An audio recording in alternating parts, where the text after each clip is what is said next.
Whenever you're ready, Michael. We are filming. Excellent. So guys, today, this whole week really, the theme of our lessons will be, but what if I suck? We've established week one, I want to control the position by bringing my feet in tight. I can do that, and actually got your back. I can bring my feet in, and just kind of keep your arms Frankenstein for a second, right? I can control, very nice. I can control here. I could control here. One thing I want to note, because I didn't say this in the video that I recorded for the YouTube thing, so just in case you're watching through the thing in 6 months, remember that I want to kind of create like a sort of a, I want to create like a wedging dynamic. So as long as I'm kind of like at this loose angle, then I don't quite have as good of a bite on the neck, and I have no control over his hip. So if I'm going to the neck, I want to go towards the hip. And I kind of wedge between the two. You can ask Jimmy, that's kind of tough, right? And that gives me a good bite. Likewise, if I'm under the armpit, I want to be here. So, and again, we talked about this kind of class one, but I didn't get the tape. It's just something to think about is like, I mean, let's say that his defense was, we'll go back to the standard thing, and let's say you cup your inner thigh with this hand, right? Common way people defend, I do this a lot, cup the inner thigh, it's a strong defense, because my attack is no longer straight on the line of the defense. Does that make sense? Like, I'm pulling to my side. If you ask me, if I had to pull something towards me straight on, I would have a lot more strength if I had to pull it towards me straight to the side. So the benefit here is, okay, I get this, I go under the armpit and I pivot, which puts me much more on line with that grip to attack it. Does that make sense?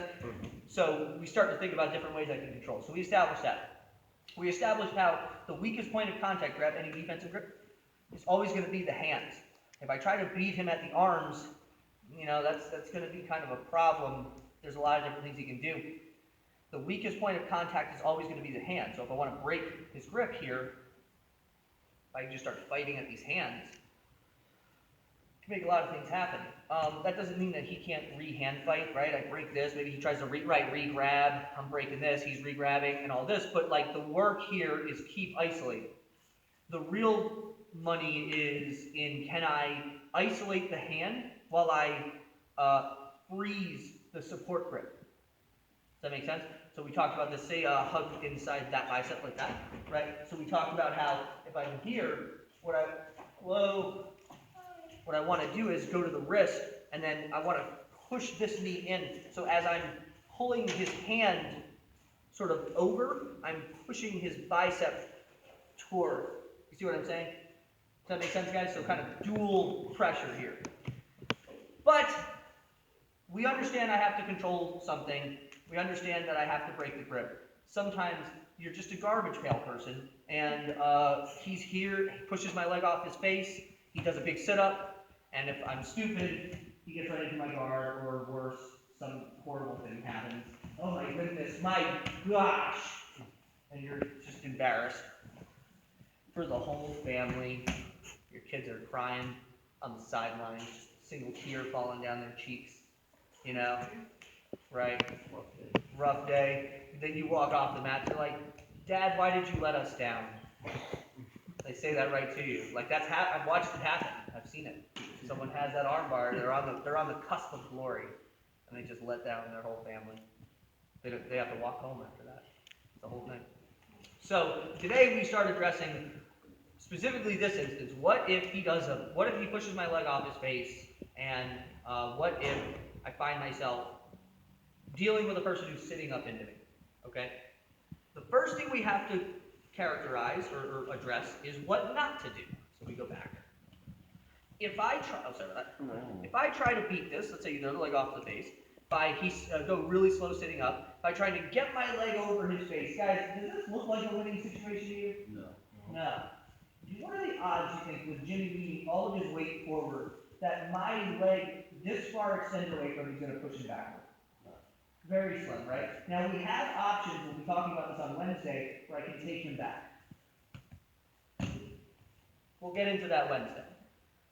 But let's assume the worst, because that's kind of even somewhat preventative. That's before he really sinks his weight down where I can't go. So let's take a moment to think with our little brains here, collective intellect. If I can't push Jimmy backward to beat him, what's the direction I need to go to beat him? Belly down.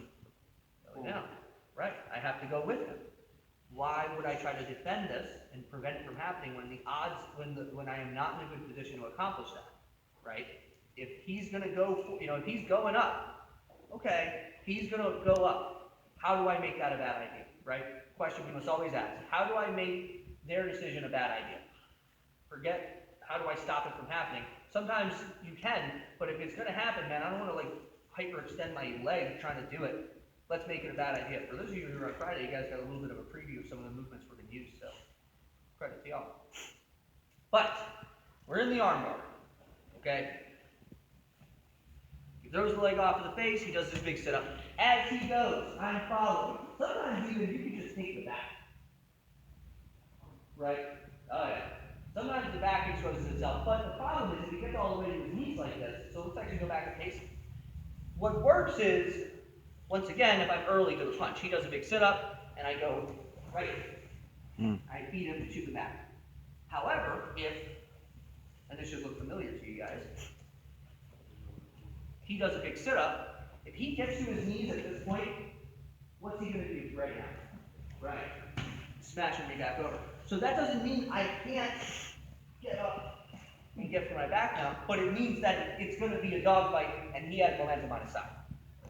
So assuming that he wins all of those battles, he gets to his knees, he sits up, he clears the leg, he sits up, he gets to his knees. What do I do? How do I take advantage? Like we said, we're going to go with it. So, what I need to do as he sits up is I need to establish a wedge. I'll show this from a couple different angles, but my knee is just going to literally get in front of his face. So right now I'm just kind of tabletop, shin in front of his face. At this point the transition is pretty simple. I have the arm, and I'm just going to follow that motion through to get here. Straight up, very simple option. Extend the arm, finish. So if we do that, let's do that with your head facing this way now. So we're going that way. Yep. And can you make your head face this area? Thank you. That's okay. That's all good. So we're here. Oh, I keep kicking Jimmy right in the head, guys. It's like a subplot that's happening between him and I. He goes up. My knee goes over. Okay? I might post on my head, I might post on my hand. It kind of depends.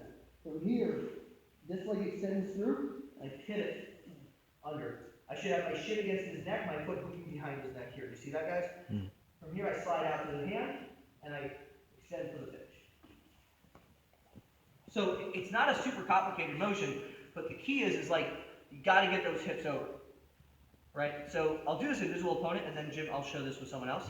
So if we're here, he throws the leg over, he starts sitting up, whether it's my elbow, my hand, or my forehead. I can use any of them, play around with a few. I'm up, and my knee drops in front of his face. Realistically, when you're doing this in a live roll, I want to just continue all the way over, and I'll end up here. And then I get my finish. So, Chase, I'll grab your book. So we'll go, let's go the same thing. Well, you feel the light, so you get your head facing this area. So I'm here, right? He pushes the leg off my face, so let's go really slow. He does a big sit-up, and as he's going, I'm riding that wave, and he goes over, and I spin. Let's rotate this way. Spin, spin, spin, spin. Cool. Slide out to the thumb, and it's like my far leg is sort of pushing against his quad. Kind of hard to see that, but it's like I'm kind of extending into it. Knees pinch tight, and extend for the finish. Make sure that when you're the partner, that you tap loudly. Make sure they hear you. So rather than just like a light tap chase, say tap loudly. There you go. That works. Okay? Another nuance for you guys to play with this. So that looks pretty simple, right? You just ride the wave. Let me do that one more time, and I want to talk through one nuance. Let me get your head. Yep, perfect. Yep, just like that. Actually, I'm sorry. You know what? Switch direction. So I'm here. He pushes the leg. He goes up. Slow, slow, slow, slow, slow. The key here is my hips are going high. If I try to just put my knee over, he's going to turn, keep turning, and I'm not going to gain anything. You go back. So what has to happen here, let's actually turn this way. Yeah. Is as he's sitting up, go slow. As he's sitting up, I'm on my elbow or whatever, and I'm up. You guys see that? Boom. Boom. finish. Okay? Does that make sense, y'all? One more thing. This is a little bit fancy, but it's really good to know. There's a very simple way he'll defend this, right? Because quite often, what will happen, let me get you down, is I go here, and if I do this fast and hard enough, right? Go ahead and like sit up quickly.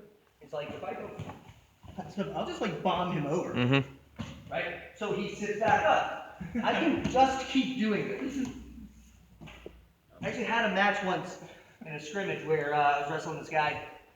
Went for the armbar, he pushed the leg right away, big sit up, flip over, he flips, he sits right back up, flip over again, and then either I got him then or we spun one more time, and then I got him. So what you'll find is if you do this with enough velocity, it's like, let me grab it one more time.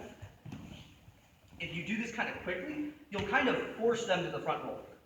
So I'm here, he pushes my leg, he's going up, I'm like, boom, catch the knee, 2 feet over the net.